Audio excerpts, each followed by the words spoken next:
రాముణ్ణి అడవులకు పంపించినందుకు కౌసల్యాదేవికి చాలా కోపం వచ్చి దశరథుణ్ణి తిడుతుంది. సుకుమారుడు అయిన నా కొడుకు గడ్డకట్టే చల్లో క్రూరమృగాలు తిరిగే అడవిలో ఎలా ఉండగలడు? కటిక నేల మీద ఎలా పడుకోగలడు?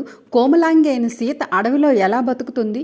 ఎలాగో ఇవన్నీ తట్టుకొని 14 సంవత్సరాల తర్వాత అయోధ్యకు తిరిగి వచ్చినప్పుడు రాముడికి తిరిగి సింహాసనం ఇవ్వటానికి భరతుడు ఒప్పుకుంటాడా? ఒకవేళ భరతుడు ఇస్తానన్న తన తమ్ముని చేత అనుభవింపబడిన సింహాసనాన్ని రాముడు ఎప్పటికీ అంగీకరించడు.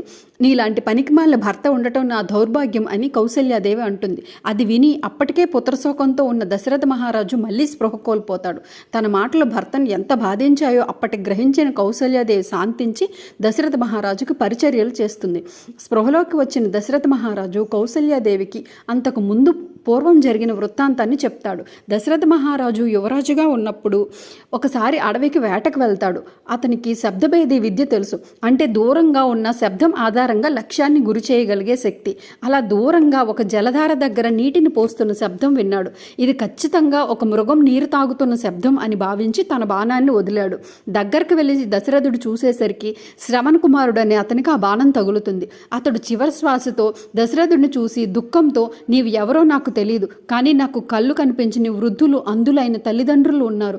నేను వారి కోసం నీటిని తీసుకుని వెళ్ళటానికి వచ్చాను.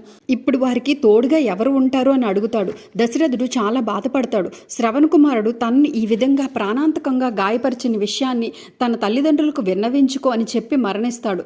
దశరథుడు చాలా బాధపడుతూ ఆ వృద్ధ దంపతులు వెతుక్కుని వారి దగ్గరికి వెళ్ళేసరికి వారు తమ కొడుకే వచ్చాడు అనుకుని ప్రేమగా మాట్లాడసాగారు.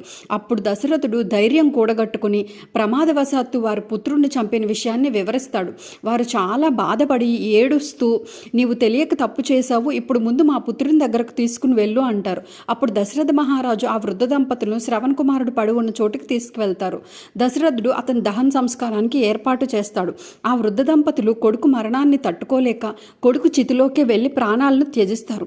కానీ వాళ్ళు మరణించే ముందు దశరథుడిని, నీవు స్వయంగా నీ పాపాన్ని అంగీకరించావు కనుక నేను నిన్ను శపించను. నేనే గనుక నిన్ను శపిస్తే నువ్వు తక్షణమే మరణిస్తావు. నీవు తెలియక తప్పు చేశావు. ఓ రాజా, మేము మా కుమారుడి వియోగంతో ప్రాణాలు కోల్పోతున్నాం.